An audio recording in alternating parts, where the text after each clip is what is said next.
Hello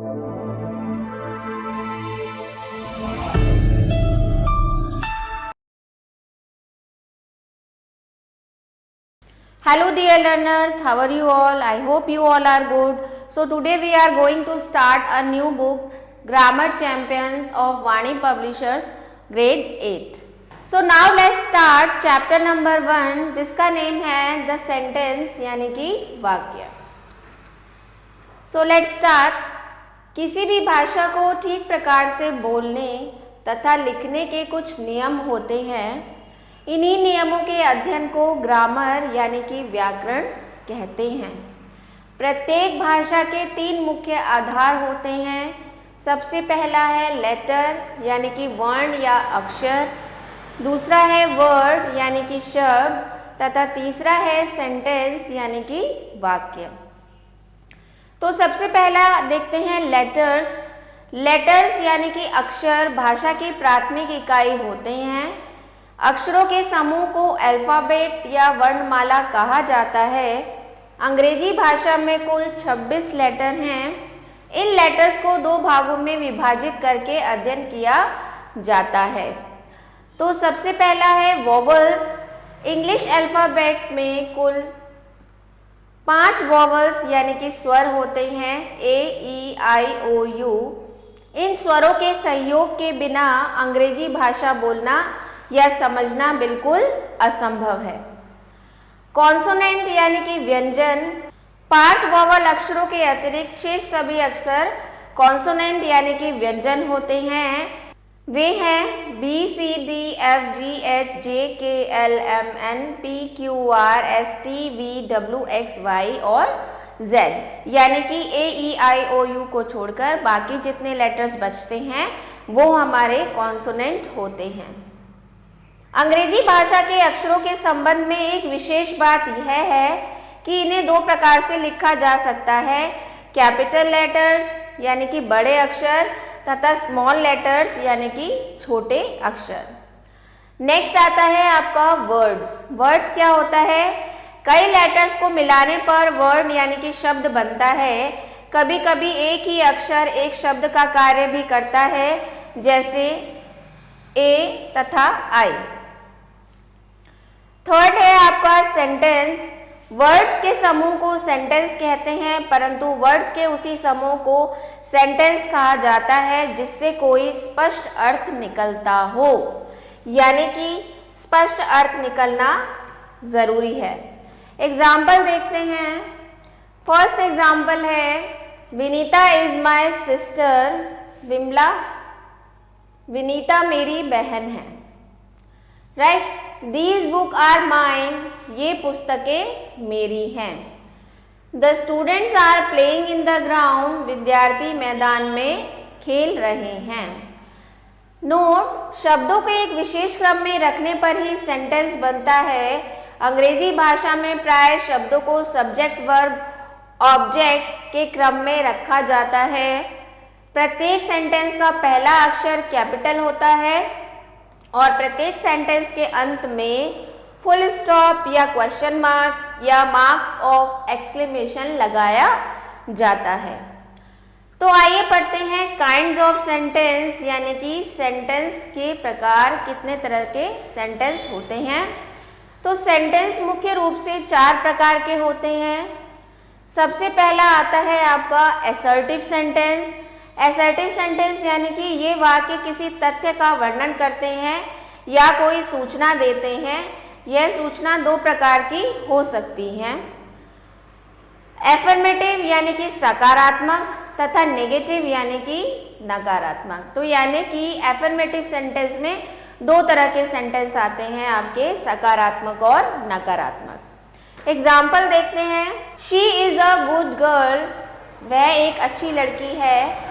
ये होता है हमारा affirmative sentence. He is a rich man. वह एक धनी आदमी है. Affirmative sentence. She is not a good girl. वह एक अच्छी लड़की नहीं है.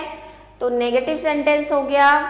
And he is not a rich man. वह एक धनी आदमी नहीं है.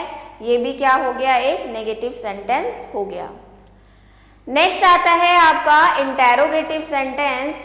यानी कि जिन सेंटेंस में कोई प्रश्न पूछा जाता है उन्हें इंटेरोगेटिव सेंटेंस कहते हैं। जैसे हु आर यू, तुम कौन हो, आप कौन हो। व्हाट इज योर नेम, आपका नाम क्या है। वेयर डू यू लिव, आप कहाँ रहते हो। Why did you not come to school yesterday, आप कल स्कूल क्यों नहीं आए थे। तो इन वाक्यों के अंत में प्रश्नवाचक चिन्ह यानी कि क्वेश्चन मार्क लगाया जाता है। ऐसे वाक्य भी एफर्मेटिव तथा नेगेटिव दोनों प्रकार के हो सकते हैं। नेक्स्ट आपका आता है टाइप ऑफ सेंटेंस में इम्परेटिव सेंटेंस। इम्परेटिव सेंटेंस क्या होता है, जिन वाक्यों से किसी को आज्ञा देना, उपदेश देना या किसी से प्रार्थना करना आदि भाव प्रकट हो उन्हें इम्परेटिव सेंटेंस कहते हैं। एग्जाम्पल देख सकते हैं इम्परेटिव सेंटेंस के। कम हेयर, यहां आओ। कीप क्वाइट, चुप रहो। Please lend me your book, कृपया मुझे अपनी पुस्तक उधार दीजिए। ओबे योर पेरेंट्स एंड एल्डर्स, अपने माता पिता व बड़ों की आज्ञा का पालन करो। तो आप देख सकते हैं यहाँ पर आज्ञा दी जा रही है और यहाँ पर रिक्वेस्ट की जा रही है, यहाँ पर एडवाइस दी जा रही है। तो इस तरह के सेंटेंस को हम इम्परेटिव सेंटेंस कहते हैं। इन वाक्यों में सब्जेक्ट यू छिपा रहता है। अब जैसे यहाँ पे पहला सेंटेंस है कम हेयर, अगर हमको बोला जाए इसमें आप सब्जेक्ट बताइए, तो सब्जेक्ट यहाँ छुपा हुआ है यू। इसी तरह से इसमें भी यू सब्जेक्ट होगा, इसमें भी यू और इसमें भी यू सब्जेक्ट होगा। नेक्स्ट टाइप ऑफ सेंटेंस आपका आता है एक्सक्लेमेटरी सेंटेंस। एक्सक्लेमेटरी सेंटेंस यानी कि ऐसे वाक्य हमारे हृदय में अचानक उठने वाले मनोभावों जैसे प्रसन्नता, शोक, आश्चर्य, प्रशंसा आदि को प्रकट करते हैं। यानी कि अचानक से हमारे मन के अंदर भाव आया, हम अचानक से किसी बात को लेके खुश हुए या किसी बात से हम दुखी हुए या एक्साइटेड हो गए, तो जहाँ पर ऐसे भाव आते हैं तो वो सेंटेंस हमारे एक्सक्लेमेटरी सेंटेंस कहलाते हैं। एग्जाम्पल देख सकते हैं, alas his father is dead, इसमें दुख की बात प्रकट हो रही है। Hurrah our team won the match, इसमें प्रसन्नता की भावना प्रकट हो रही है। Bravo you have won the race, इसमें प्रशंसा की भावना प्रकट हो रही है। ऐसे वाक्यों में भावना को प्रदर्शन करने वाले शब्द के पश्चात मार्क ऑफ एक्सक्लेमेशन यानी कि एक्सक्लेमेटरी मार्क लगाते हैं। तो आइए देखते हैं, अब इसकी एक्सरसाइज डिस्कस कर लेते हैं। एक्सरसाइज है निम्नलिखित वाक्यों के सम्मुख उनका प्रकार यानी कि काइंड लिखिए। तो पहला सेंटेंस है डोंट प्लग फ्लावर्स। तो यहाँ पर क्या है, ऑर्डर दिया जा रहा है डोंट प्लग फ्लावर, फूल मत तोड़ो। तो ये कौन सा हमने ये किस में पढ़ा था, इम्परेटिव सेंटेंस में पढ़ा था कि ऐसे वाक्य जिनमें आज्ञा दी जाती है, रिक्वेस्ट की जाती है या एडवाइस दी जाती है। अब नेक्स्ट है आपका who did you come here. तो यहाँ पर देख रहे हैं आप, who did you come here, तुम यहाँ पर क्यों आए हो। तो ये आपका हो जाएगा इंटेरोगेटिव सेंटेंस। नेक्स्ट है व्हाट अ ब्यूटीफुल साइट। तो ये हो जाएगा हमारा exclamatory sentence. What are you doing, ये हो जाएगा हमारा interrogative sentence. She has finished his work, ये हो जाएगा हमारा affirmative sentence. And he is going to the tuition, ये भी हो जाएगा हमारा affirmative sentence. So I hope आपको एक्सरसाइज अच्छे से समझ में आई होगी।